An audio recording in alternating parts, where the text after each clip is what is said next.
বহুল আলোচিত বলিউড তারকা সাইফ আলী খানের উপর হামলার জন্য আটক করা বাংলাদেশি ব্যক্তি শরীফুলের বাবার দাবি, তার ছেলেকে আরেকজনের সঙ্গে গুলিয়ে ফেলা হয়েছে। সিসিটিভি ফুটেজে হামলার যে দৃশ্য দেখা যাচ্ছে, সেখানে যে যুবক রয়েছে সেই শরীফুল নয়।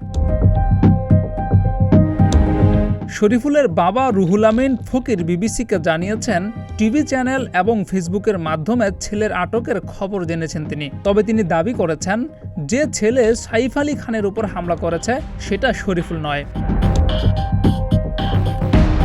তিনি বলেছেন, ছোটবেলা থেকেই শরীফুল চুল ছোট রাখে এবং ব্যাক ব্রাশ করে, মানে চুলটা একটু উপরের দিকে থাকে। আর ওই ফুটেজে যে ছবি দেখা যাচ্ছে, সে চোখের ভ্রু পর্যন্ত চুল নামানো। এরপর দেখলাম চেহারা ছবিতে মেলে না। তিনি আরও বলেছেন, সাইফ আলী খান যে মাপের লোক, এরা সুপারস্টার, এদের কাছে যাওয়া তো কঠিন। মাত্র ৬-৭ মাস আগে ভারতে গিয়ে এ ধরনের কঠিন কাজ করা তার ছেলে বা গ্রামের কোনো ছেলের পক্ষেই সম্ভব নয় বলে মন্তব্য করেছেন তিনি। শরীফুলের বাবার এমন মন্তব্যের পর প্রশ্ন উঠেছে, পুলিশ কি তাহলে ভুল করেছে? তাহলে কি বাংলাদেশি বলেই তাকে ফাঁসানো হচ্ছে? এই প্রশ্নের উত্তর খোঁজার অপেক্ষা।